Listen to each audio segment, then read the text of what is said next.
Tantor Audio, a division of Recorded Books, presents The Uranium Club, Unearthing Lost Relics of the Nazi Nuclear Program, by Miriam E. Hiebert. Foreword by Timothy W. Koeth. Narrated by Wendy Tremont King. The ultimate responsibility for our nation's policy rests on its citizens, and they can discharge such responsibilities wisely only if they are informed. Henry Smythe. I love physics with all my heart. It's a kind of personal love, as one has for a person to whom one is grateful for many things. Lise Meitner. Foreword. That 2 of the uranium cubes, artifacts of the development of nuclear physics during the Second World War, found their way to me feels in some ways like it was fated. For as long as I can remember, my love of science has been inextricably tied to my fascination with its history. This combined interest was initiated by Richard Rhodes's book, The Making of the Atomic Bomb, which was a gift from my Uncle Charles when I was just 10 years old. The whole story is told as a journey. The excitement, the thrill of the hunt, the fundamental secrets of nature. That captivated me. It also prepared me to appreciate the historical significance, or weight, of that first 5-pound uranium cube.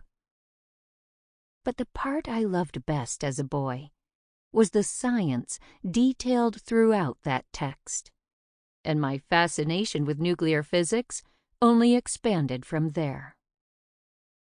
I clearly remember sitting in my parents' basement, reading the theory of operation of an old civil defense Geiger counter that I had acquired when I was 11 years old.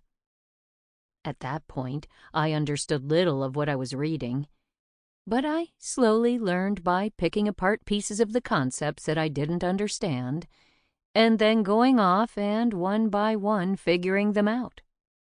Eventually, I'd have a complete picture of how a given phenomenon really works, and how it applies to the bigger system. Then I would push the questioning a little further. What would happen if we turned the high voltage up some more? Or how could we make this smaller? This was, and still is, my standard approach to learning. If you talk with any other scientist, they will probably describe a similar experience. As I continued in my fascination with both the experimental details and history of nuclear physics, I found myself identifying with the scientists I was reading about, particularly Leo Szilard. It is hard to imagine the excitement that physicists working in the first half of the 20th century must have felt as they used relatively simple experiments to yield each piece of the atomic puzzle, and one by one put them into place. I wanted nothing more than to be able to join them in their work. I had found my tribe, so to speak, just 75 years too late. But these legendary scientists were also human. Humans have the fascinating ability to be both deliberate and methodical, as well as chaotic and emotional. Scientific advances often stem from the pure luck of phenomenal discovery. But for every stroke of fortune and genius, there are cautionary tales of the many instances when really smart people missed a discovery that passed right under their noses, due to their own hubris or ignorance. Looking back across the history of science, these moments of victory and of loss become all the more obvious. Today, the scientific research landscape looks very different than it did in the early days of atomic exploration. But still, so much of my understanding of how to approach my own research is based on the lessons I have learned from the lives and careers of scientists from the past. Chief among these lessons is to never do science, or any project for that matter, alone. while it is often one man or woman's name that becomes attached to a new discovery, no scientist has ever accomplished any significant work without help. Without his friend and colleague Lise Meitner's interpretation of his results, Otto Hahn would have never received his Nobel Prize for the discovery of fission. I have seen this principle in action throughout my own life and career, and have been fortunate to find myself among a cohort of diversely talented people who always make the product or outcome we are working toward far better than it would have been had I attempted to conduct it on my own. Sharing with and learning from the people around me has allowed my life and career to expand in ways that I never could have predicted, not the least of which has been the story that is contained in this book. Being able to significantly contribute to a gap in the history of the dawn of the nuclear age, to hunt for, find and hold, study and analyze, and simply reflect on relics that played such a pivotal role in history, is a privilege my 10-year-old self could have only dreamed of. The Uranium Club details the foundations of not only the world's first instance of nuclear materials proliferation, but also the spark that ignited the global nuclear enterprise that impacts every aspect of our modern lives. The scientists in Rhodes's book faced innumerable complex and fascinating questions, and they suffered, they toiled, they did the grind to get the answers, to see something that no one else had seen before. As I have worked in my own laboratory, the most important lesson I have learned is that the mark of a true scientist is enjoying the pain of being wrong. Tim Koeth. 1. A cube appears. Tim Koeth was mid-stride when the cell phone in his pocket rang, giving him a welcome excuse to pause his jog across the University of Maryland campus on a sweltering mid-Atlantic August evening. The fall term had not yet begun, and the throngs of students who would soon populate every inch of the sprawling campus still had not materialized. Catching his breath among the chalky colonial columns, Tim was alone. He looked at his phone and saw the name of one of his colleagues, Mary Dorman, the university's radiation safety officer, on the screen. Unsure of what Mary could want, Tim answered the call. "Hi, Tim, listen," began Mary. "We were cleaning out a laboratory in the geology department earlier today, and we found something. Something I think you might want to see." "Oh, really?" Tim replied. "What's that?" "It would be better to just show you," Mary said. "Where are you? Can you meet me?" They agreed to meet at a nearby campus parking lot, and Tim started in that direction. Tim was intrigued, but not altogether surprised. This kind of cryptic phone call, seemingly full of mystery and intrigue, was not an unfamiliar occurrence in Tim's world. Tim is a physicist by training and trade, and by day he works as a professor, sharing the wonders of the atom with his small army of devoted student researchers. But for Tim, physics isn't just a career. It's a way of life. Tim's fascination with science, and with physics in particular, began at a young age.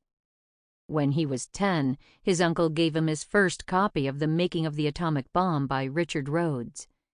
He read it cover to cover more than once, turning the pages until the spine cracked in half. By the time he was 13, Tim had begun his own scientific explorations at a little workbench laboratory that he had set up in his parents' basement. He had amassed a number of small instruments, including a couple of old Geiger counters.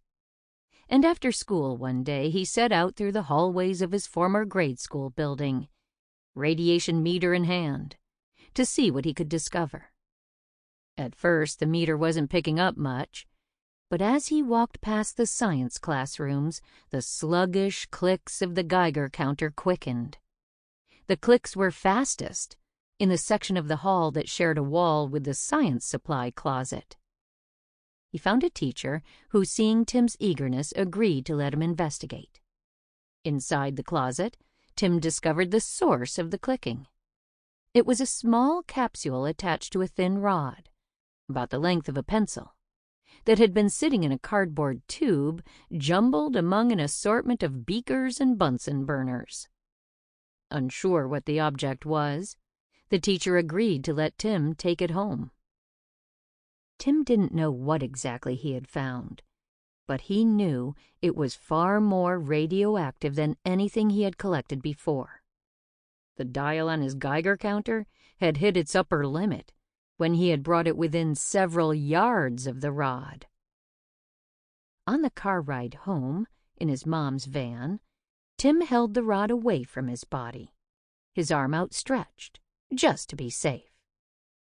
As soon as he got home, he ran down to the basement, where he kept another meter, this one with a much higher upper detection limit. He flipped the meter on and held the rod above it. The dial immediately pegged to its highest setting. Thrilled and terrified in equal measure, Tim considered what to do next. Several months prior, he had constructed a shielding container in his backyard, made from a metal barrel filled with concrete, except for a 4-inch hollow pipe down the center, nurturing the distant hope that maybe, just maybe, he would someday have a need for it. That wished-for day had arrived, and he rushed outside and dropped the rod into the center of the makeshift shielding vault. With the radiation risk now somewhat contained, Tim went inside to tell his parents what he had been up to. The rod remained in its concrete housing overnight, and Tim went to school as usual the next day. When his mom picked him up that afternoon, her face was white as he climbed into the van. "Did Dad get a hold of anyone?" Tim nervously asked. "Oh, yeah," his mother replied. Arriving home, Tim was stunned to see the street blocked off by vans as men in hazmat suits rushed in and out of their house. Tim's father had spent the morning attempting to alert the authorities about what his son had found. Who exactly to contact had been unclear, but when he finally reached the right agency, the cavalry had arrived in force. Before Tim's mother left to get him, one of the suited-up men had informed her that even though the rod was outside, they were still picking up significant readings in the house. The only way forward, they had said, would be to dismantle the whole structure board by board, pack it in drums, and ship it to Washington State as radioactive waste. Hearing this, Tim, already the teacher, took it upon himself to calmly explain to this much older man that the house was not, in fact, contaminated.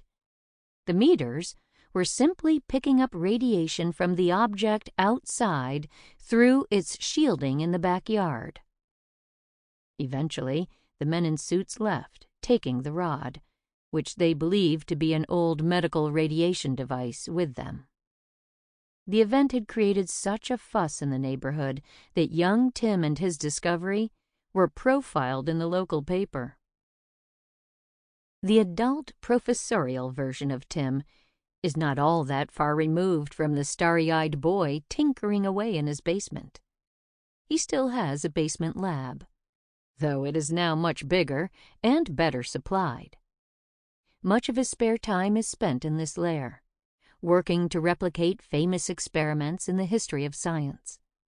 And he is still constantly on the hunt for nuclear treasure. But Tim is no longer alone in his fascinations. Over the years, he has amassed a devoted following of former students, fellow tinkerers, and kindred treasure-hunting enthusiasts, myself included, who have all been drawn in by Tim's infectious fascination and indefatigable delight in the atom and all it can do. A strange society of nerds, sharing secrets and marveling at the world together. Of all Tim's many roles, he is perhaps best known, in certain tight-knit circles, for his love of nuclear artifacts. Over the years, he has gathered an impressive assortment of trinkets that played a role in, were witness to, or resulted from the nuclear race of World War II and the years that followed. These objects have found their way to Tim through sundry means. Some have been bought on the internet or at auctions. The provenance of others is more eccentric. A couple of pounds of trinitite, the glassy material formed on the desert floor after the first nuclear test explosion, exchanged in a dusty New Mexico trailer park for a handle of vodka. Or an old medical device that was delivered via a 2,000-mile relay from friend to friend across the country. But the most prized of his possessions found their way to Tim through sheer chance.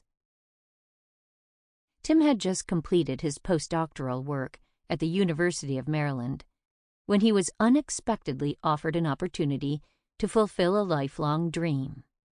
The Maryland University Training Reactor, a small nuclear reactor that had been installed at the university in the post-war nuclear boom, needed a new director. Offered the keys to his very own nuclear reactor, Tim leaped at the opportunity. When he took charge of the reactor and the teaching program it supports, the facility that housed the 2-story concrete pool with its glowing blue core was a mess. Old instruments and 40 years of experimental equipment littered the floor and the surrounding rooms. It would take months to fully clean and organize the space. One morning, Tim was wading through the chaos in one of the back rooms. On the far wall stood an old green metal cabinet that had once been used to store samples for experiments. He suddenly remembered that several years earlier he had been poking around in that same cabinet and had come across an interesting object. He wondered if it was still there and started pulling out the cabinet's contents. Most was trash, old sample vials and expired gloves. But tucked in the very back was an old forgotten white cardboard box, just a few inches wide. He opened the box, which was shockingly heavy, given its size, to reveal a black metal cube, sitting nestled among yellowing tissue paper. The surface of the 2-inch dark object was smooth and had been coated in some sort of shiny resin. Tim turned the box over in his hand and picked up the cube, which must have weighed over 5 pounds. As he turned the cube, he noticed that small notches, just a few millimeters deep, had been carved into 4 of the cube's edges. Based on its weight and color, Tim guessed it was uranium, not an unexpected finding around a nuclear reactor. But as he examined the strange discovery, he could not shake the feeling that he had seen this cube somewhere before. He packed it up and arranged to have it transferred to his own lab space across the street for further study. Early one morning, several weeks later, Tim sat bolt upright in bed. In the night, his mind had put together the pieces, and he suddenly knew why the uranium cube had felt so familiar. He rushed to his bookcase and pulled a small, tattered red volume off a shelf. He flipped madly through the pages until he found what he was looking for. There, on page 170 of Nuclear Physics by Werner Heisenberg, was a picture of the last nuclear reactor experiment built in Germany during World War II. In the image, the reactor core, an ominous chandelier of 664 cubes of metallic uranium, suspended in a cylindrical lattice, hangs above a pool. The cubes were small, about 2 inches on a side, and would have each weighed about 5 pounds. In order to hold them in place while hanging, grooves had been filed into their edges, so they could be wrapped in strands of aircraft cable that were cinched together above and below. Tim let out a yelp as he realized that the cube he had found was somewhere in that grainy photo taken so many years ago. In all his years of collecting radioactive antiques, one of these cubes had never crossed his path, and now one had just fallen into his lap. The discovery of the cube in the cabinet had happened almost 2 years before Tim started jogging his way toward the meeting location he had set with Mary. When he arrived at the appointed spot, he found Mary, a short woman with a massive amount of curly blonde hair and an affinity for very high heels, standing outside her car, waiting with a huge smile on her face. Tim, sweaty and excited, towered behind Mary as she opened the trunk of her car and reached in and pulled out an old, crinkled paper lunch bag. The small package was familiarly heavy. Taking the parcel, Tim recognized the feel and weight of uranium metal, and his heart leaped to his throat. He peered inside. The bag held a small black cube with notches cut into 2 of its edges. Tim was stunned. Finding one of these objects by chance felt like hitting the lottery, but 2 seemed beyond the realm of possibility. "Do you know what it is?" asked Mary, grinning. From the look on Tim's face, she knew he did. "I think so, but do you?" Tim replied, trying not to sound too eager.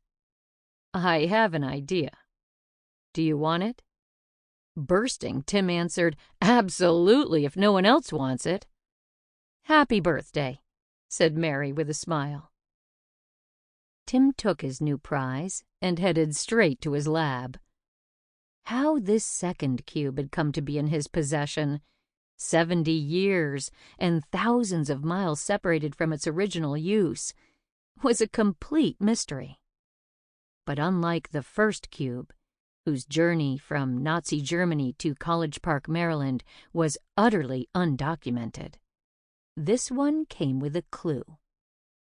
When he opened the bag on a workbench in his lab, he found a torn piece of paper sitting at the bottom. Tim pulled out the small slip. It was covered in a fine black powder, and read the note written across it in faded pencil.